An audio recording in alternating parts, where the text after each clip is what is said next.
I'm Dr. Julie Ducharme, and welcome to the Authentically You podcast. I'm so excited today. As always, we're interviewing people doing authentic things all around the world. And I've gotten a chance to get to know Alisa. We did a She Talks together. I read her book. It was just, I loved it. And so Alisa is the Amazon best-selling author of 7 Days of Sex Challenge, Connect Like You Did When You First Met, and other books. Alisa believes that the healthy combination of sex, love, and commitment is more than the foundation of a strong marriage. It's the glue that will keep a marriage together. She is a certified professional coach, public speaker, and author, focusing primarily on breaking the cycles that keep couples from having the fulfilling relationship they desire. She also teaches marriage skills, and it says, yes, there are skills that have to be learned and practiced, such as how to communicate with your spouse, how to ignite your sex life, how to forgive, how to establish trust, and how to create financial strategy and more. Alisa, welcome to the show. Julie, thank you for having me. It's such an honor to be here. Well, I have to tell you, I read your book, and I've read a lot of books, right? That I read and been like, I thought yours was exceptional. I was reading it, and what I really, really loved about it is you were so transparent and honest about you and your relationship, which I find that is really hard to do, I think, for any couple out there, is to let people know what's really going on behind the doors. And I was really inspired by it. And so I've got all kinds of great questions in here. I tabbed the book up as I was writing. I was like tabbed it and highlighted it. And I was like, this is so good. And then we were talking before we got on, I'm making my husband read it. You know, she's like, our marriage is perfect. I don't need to read it. So you have some great topics in here. And I love a couple of these. I'm going to just spout a couple of these out. One of them, marriage doesn't come with a manual. There's like 3 amens to that. Challenge. Let's see here. These are your challenges. You might fall into being roommates, and marriage doesn't look like the movies. I'll start with those first. So the movie one in particular, because why are movies so good? Because this couple has this epic relationship and it's just like perfect and they love each other so much, and you just like live in this kind of fantasy world, right? So being a coach, how often are you having to work with people who are living in the fantasy world of relationships? Well, the thing about Hollywood is that all the conflict, all the challenges in Hollywood wrap up in either 30 minutes if we're talking a sitcom, maybe an hour, and if it's a drama, or 2.5 hours. And the reality is that in our perfect everyday real world lives, not on Instagram, we don't actually get those kind of time constraints, right? We are dealing with, oh yeah, I'm trying to have a conversation with you and the kids are screaming and we've got to get to practice, and why is dinner burning right now? And we also don't have, and I share this in the book, like if I had a cast and crew of almost 300 people, I don't know that Tony and I, would have any major challenges, because somebody would make sure I always look amazing and they would cue him up on the right words to say. And it would, the hair would look good. Everything would be perfect. Yeah. But in the real world, Tony and I actually have to do this thing ourselves. And so do my coaching clients. And we bump up against Hollywood a lot because, let's face it, everybody's got their celebrity crush. And it's like, well, in that last movie, he was amazing, or she said the right thing. Why don't you? Yeah. I will say I've never said that to my husband. Maybe like once or twice. Maybe. Times. Yeah. But if it doesn't get said, it gets thought. That's the other part of it. Yeah.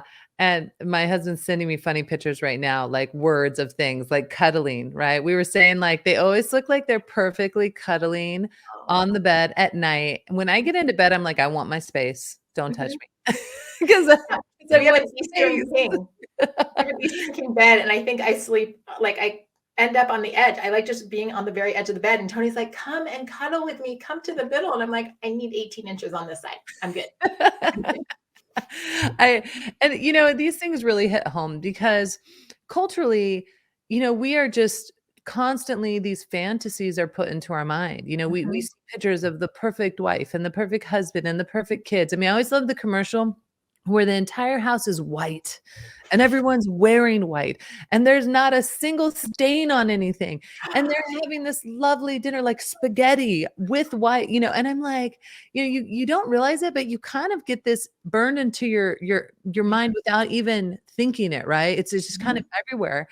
And I definitely feel those pressures in this today Mm, of being that perfect wife and that perfect mother. And like you said, making the games. We just not only our kids started club basketball, but my okay. daughter is now starting a club volleyball. A great opportunity came up and we were having this discussion and we're like, okay, like, wow, this is gonna be like 4 days a week, Yeah. driving to practices, weekends, all this stuff, like, Mhm. life is just about to get really, really insane.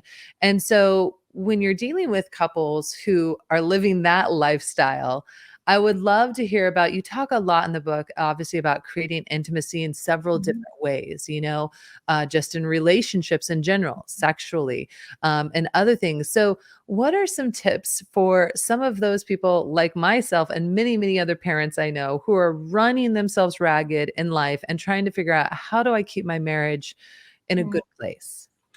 Well, as I listen to you, and here's my reality too. Both of my children, I have a 20-year-old son and a 17-year-old daughter. Tony and I have been married for 26 years.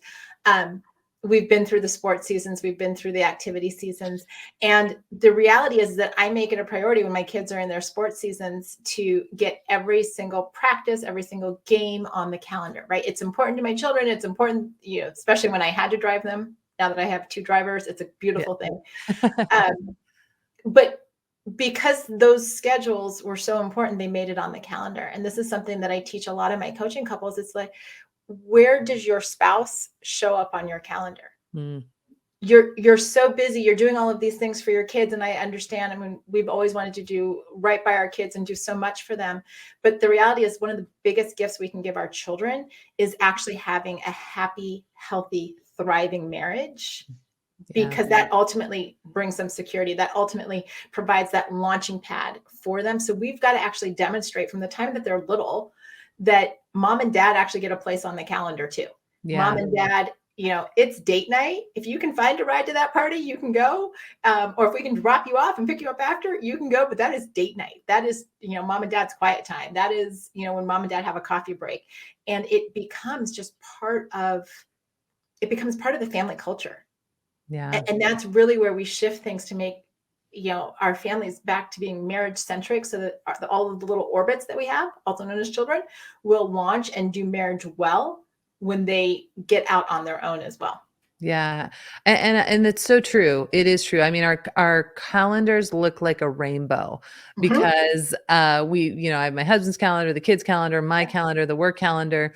And and you and I even we were trying to merge calendars and it was like insane. Like we were just like, oh shoot, this had this. Right. And I get that because it's so true, and we're Josh and I are both definitely guilty in that we're workaholics. Mhm. So we really have to work hard to work in fun things because Mhm. and we'll even do it like I'll be like, I'm done for the night. And then I'll Yeah. walk into my office to get something, and suddenly I'm in there 40 minutes later working on something. And I'm like, Uh-huh. what? Oh, wow, no, what am I doing in here? And so I really get that because um life can be absolutely insane, and Mhm. I'm coming into, I think, that time in my life with 2 kids in sports, and God bless anyone who's has 3, 5 kids, like, I don't even know how you do it. Yes.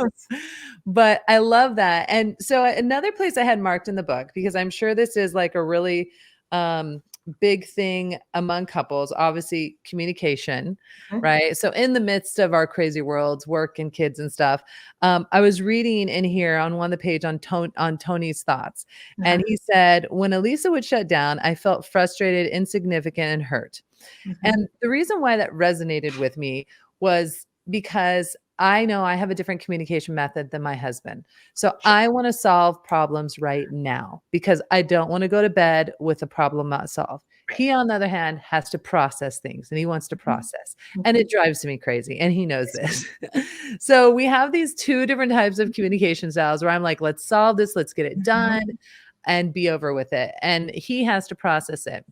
So, what are some tips for couples who have very different communication styles, and how do they work through them like you and Tony worked through yours? Yes. Well, first, let me say it's very normal that somebody that wants to, let's get it handled right now, let's process this, I don't want to go to sleep with this, is married to someone else that says, I'm going to need some time to think about it. That is the whole opposites attract. I can't tell you how often I run into that dynamic in marriage coaching where I'm like, okay. And interestingly enough, I'm writing the next book in the 6 Pillars of Intimacy series, which is all about conflict resolution. And I have a chapter talking about how husbands and wives process time, because understanding this it becomes an opportunity to actually gift one another a place of getting to resolution even faster. And what I mean by that is, if you're the person that needs to solve it right now, and you're like, okay, let's just, like, I want to go to sleep, let's not deal with this, then actually you are gifting your spouse the time to process. It's a gift. It's saying, hey, this is actually, I need this right now, but I'm going to give you this time to think through it. And I'm trusting you. This is also a trust exercise. I'm trusting that you're going to come back to me when you've had that gift of processing, that gift of time, and re-engage and tell me, like, how we can close the loop on this and get to resolution.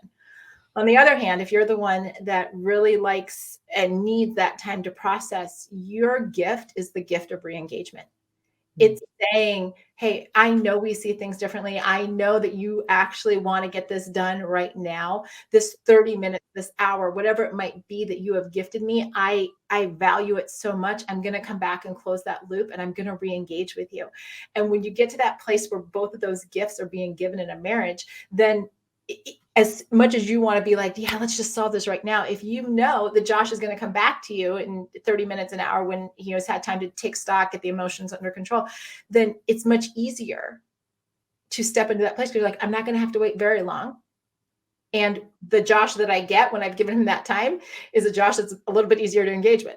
On the other hand, when he comes back to you and he's like, okay, Julie, I value the time that you've given me, and I appreciate that so much, and here are my thoughts on this, then you feel gifted in that space of, oh, he came back.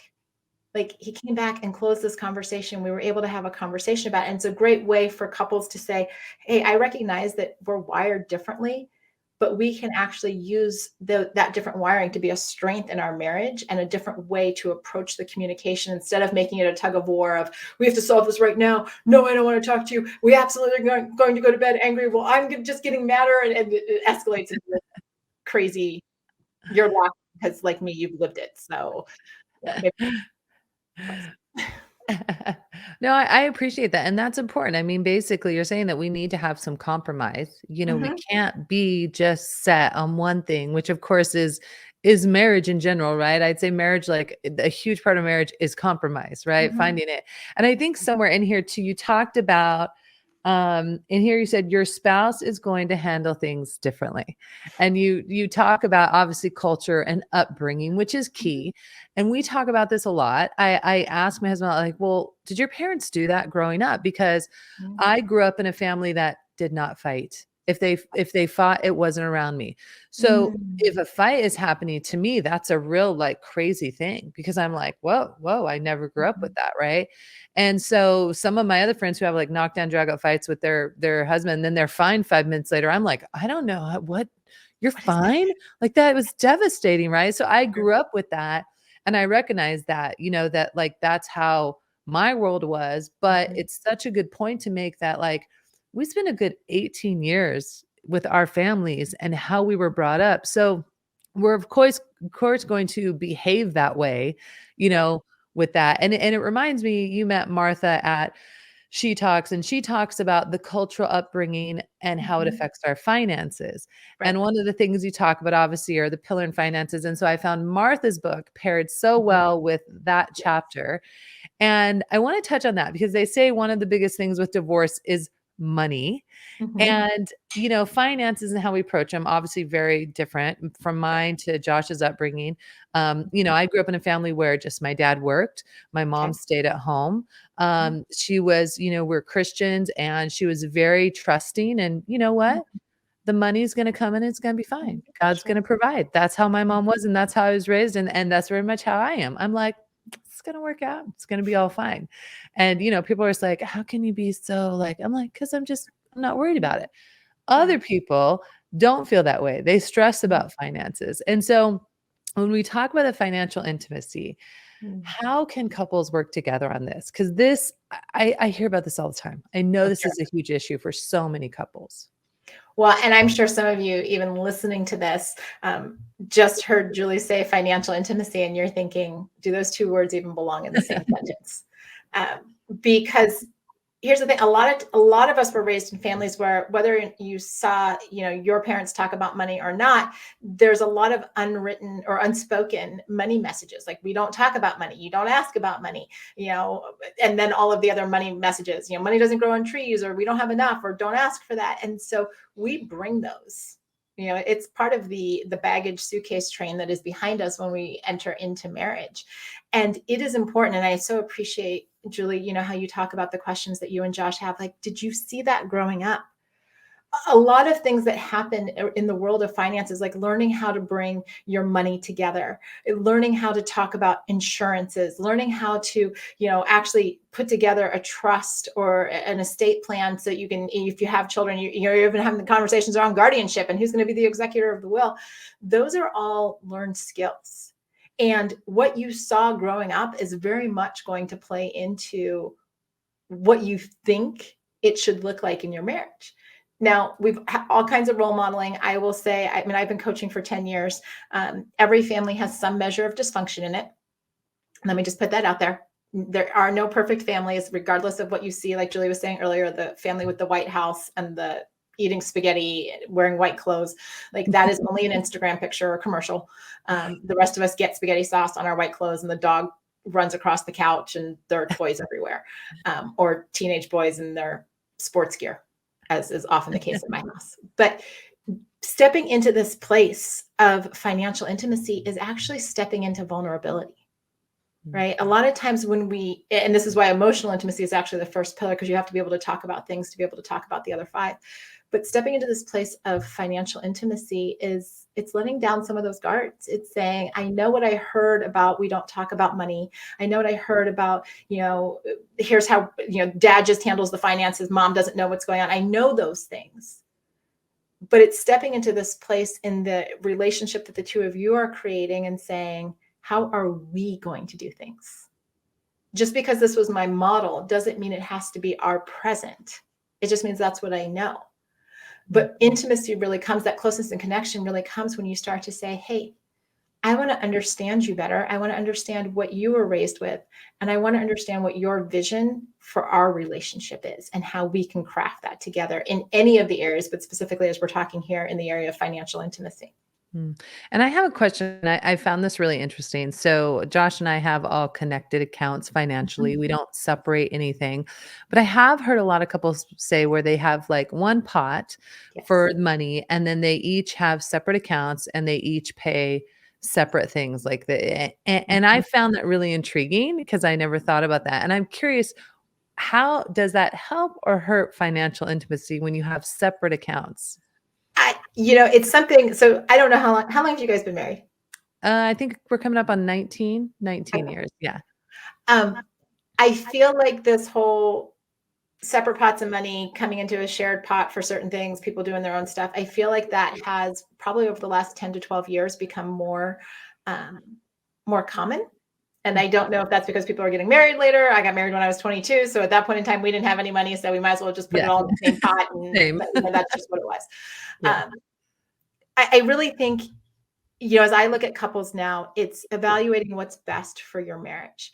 But regardless of whether you have separate accounts and you've got one shared account that everything comes out of, or you've got all of your money into one, it doesn't, neither one of those negates the responsibility to be transparent with your finances. Mm-hmm. Because if the two of you are married, your financial choices, whether it's your own money or separate money, whatever that looks like, or joint money, that impacts one another. Yeah. Right. And so, yes, if you've got, Tony and I each have, we call it our fun money. There are things that we just get to buy that we don't have to have like a whole big discussion on. We've talked about the allotment of the dollars, and if he wants to go buy a brand new road bike and save up his money and do that, I'm not going to say anything. He saved his money. Mm-hmm. Right. If I want to go buy a new pair of shoes or a new handbag, or, go take a trip with my girlfriends or whatever that might be, he's not going to say anything, because that's, the money that I've saved up over the months to be able to do that.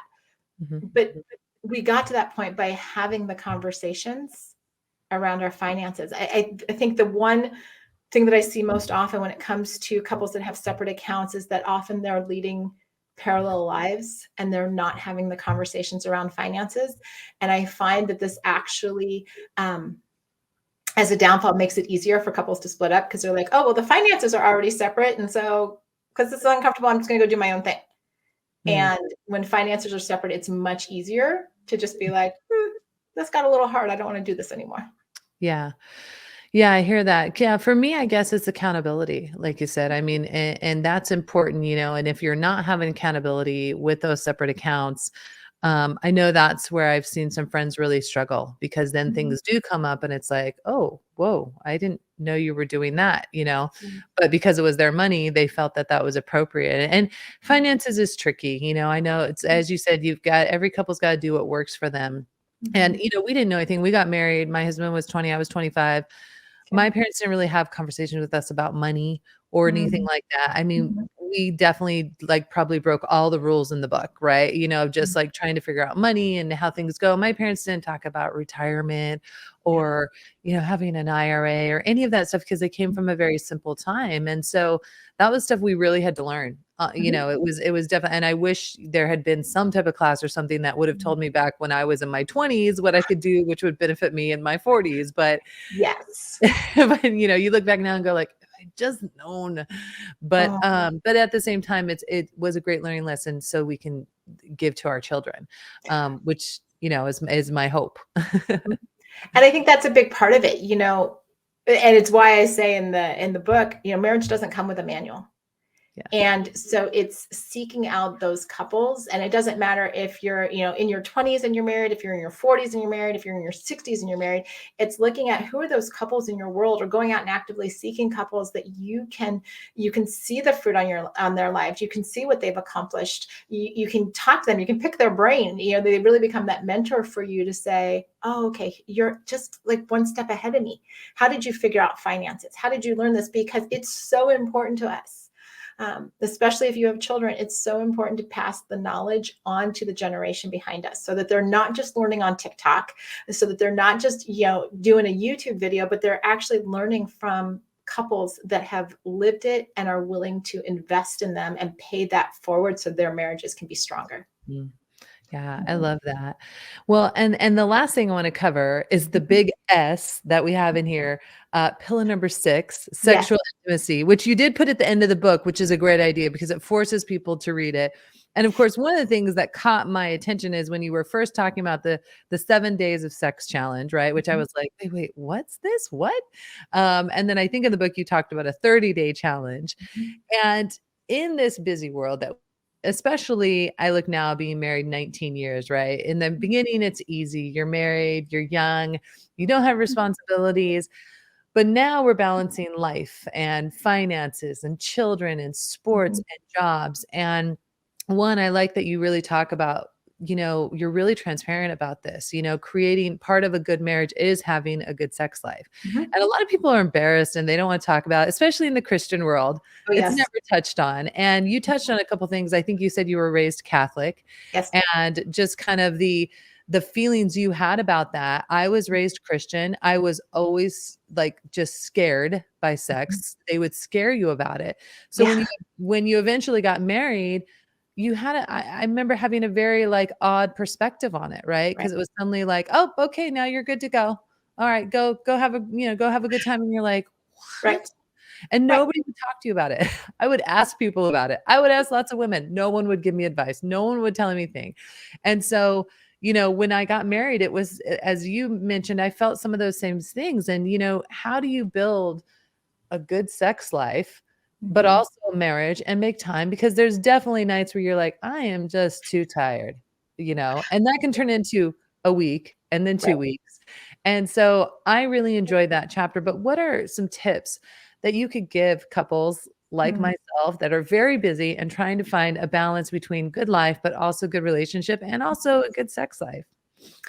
Well, Tony and I have spent the last 13 years on the podcast having conversations, and a lot of those conversations have revolved around sexual intimacy. And I love this question about how can we be intentional in the midst of all of the busyness? because I would have to guess, just knowing you, Julie, that everyone that watches your show has a full life and they're all world changers. And so when you're a world changer, it can be challenging to go, okay, where do I find the time?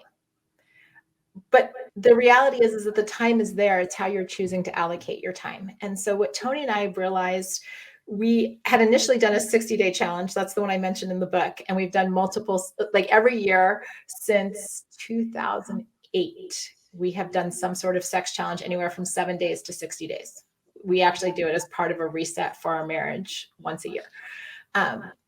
In that, though, we realized that you can't do a challenge. You can't be having sex. Well, for us, there are lots of couples in the one family that have actually done this, but we, with our full lives, struggle to have sex every single day. It just doesn't work into our natural rhythms. And yet we wanted to bring a level of intentionality. We wanted to say this pillar is so important that we're going to actually get into a place where there is intentionality behind it. So we actually have an episode called, scheduling sex. And this isn't saying Thursday at 9:07, I'll meet you in the bedroom and, we'll be done in 7 minutes. That's not what this is about. You and your spouse having a conversation. Hey, what do we want our rhythm to look like? Do we want to be having sex twice a week? Does 3 times work for us? Is it once? What is our rhythm? And then taking that conversation one step further and saying, how are we going to take turns initiating sex? And please hear me, this is very important. If your spouse is always the pursuer and you're kind of the gatekeeper on whether or not you have sex, I can promise you they want to be pursued. They want to see you initiate. They want to, even if it's just like, hey, and you give the winky face emoji on a text message. If you leave out, you turn the candles on when they walk into the bedroom and they're like, candles are on. What is that about?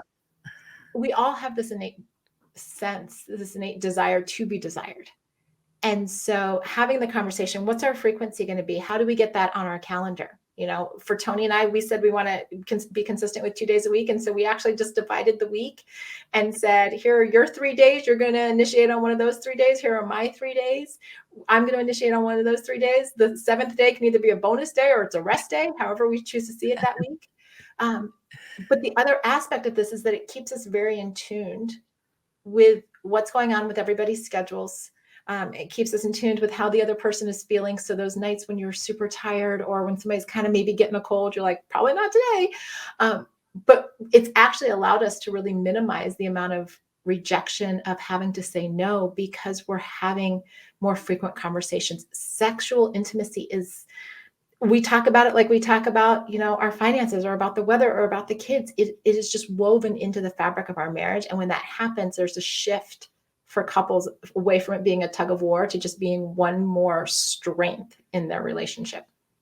I love that. And I think it's so important. Once again, I think culturally we're not encouraged to talk to each other about that. It's kind of like this weird thing, like you wouldn't talk to each other about it. But I think it's so important. And like I said, and not dodging obviously the Christian religion or anything, because I am a Christian, but it's such a taboo thing. And, you think about, sex isn't just sex. It's about making love with your soulmate. Right. And so if that could be addressed in a way, to really help kind of prepare people for that, like you said, I think it would change the way that marriages are. And I think that's important. And to be realistic, we make a joke all the time. I say a joke all the time, Josh, like, yeah, let me get you on the schedule. I've said that for years, and he'd be like, thanks. And I'd be like, no, really, I think I got to schedule you in. And it was a joke, but at the same time, it was like, when you have 2 little toddlers running around, you're not sleeping at night, you're exhausted. The last thing any woman really wants to do is we just really want to sleep. That's all we really want to do. It's the farthest thing from our mind, and so being intentional about it. And I really like you share that it doesn't just have to be the male pursuing, that we need to be intentional. I think that is important, because you're right. You make a really good point. Culturally, we as women expect that we should be pursued and that we don't have to pursue the men. And I think that's a bit of a game changer for anyone who's listening, right? I mean, to improve lots of marriage. And in all 6 of your pillars, I think they're essential things for marriage. I think if something is missing, then as you mentioned, there's a crack there. Mhm. There's something missing. And, that's what I really liked about the book is that you took on the tough subjects Mhm. that a lot of people don't want to talk about. And you were so transparent about your marriage and what you do, right? I feel a Mhm. lot of times people are like, they pretend on Facebook, right? They post Sure. good pictures, life is great. But then in the background, it's like a total mess, and it's like they don't want to Mhm. address that. And as I get older, I find more and more, and obviously you've been married for 26, I'm coming up on 19. So obviously we have different perspectives than probably people have been married 4 or 8 years. Sure. But if I'm going to spend another 30 or 40 years with this person, I want to make sure good 30 and 40 years and not a miserable 30 or 40 years. So 100%. yeah. So I love this. Well, thank you so much for coming Mhm. on and sharing about your book. Now, I know you have a podcast. What's the best place for them to go to listen to the podcast? Literally wherever you are listening to this show, you will be able to find One Extraordinary Marriage. You Perfect. will see the picture of the feet, the logo One Extraordinary Marriage, and I would love for you to start listening. And you guys are doing great, right? How many downloads have you have? I'm forgetting. We are since we actually started keeping track, we're over 25 million downloads. That's amazing. And Mhm. and I love that because that means that lots of people are listening to the great Mhm. advice you guys have. I know as well that you're a certified professional coach. Yeah. So is there a website that they should visit if they're wanting to get some coaching from you? Yeah, you can actually find everything that we do at One Extraordinary Marriage, including the coaching at oneextraordinarymarriage.com. That is the best. There we are. The best place to find us and connect with us. All of our resources, podcasts, past podcasts, books, courses, everything is there. Awesome. And is there anything coming out that everyone should keep their eye out for that they need to check on? I heard you mentioning writing another book, but I always love to direct people to keep an eye out for new and upcoming things. Yes. So we actually have 2 books coming out this year. We'll have one coming out in the spring on conflict resolution, and we'll be releasing one in the fall for empty nesters. We're going after equipping 6 empty nesters with the 6 pillars of intimacy at that very critical transition time. Ooh, those both sound really good. I cannot wait for both those. I know I'm not gonna be an empty nester yet, but I have several girlfriends who are, and Uh-huh. so I think that they would definitely love to read that. So super excited about that. So for those of you who might be driving or you're not able to look at the screen right now, don't worry. We're gonna post all of those links so you can get all the great info. I really, really encourage you guys to get this 6 pillars of intimacy. Eye-opening. I love it. Transparent. One of the best things I read out there. And as I always say, live, love, laugh, and always be your authentic self.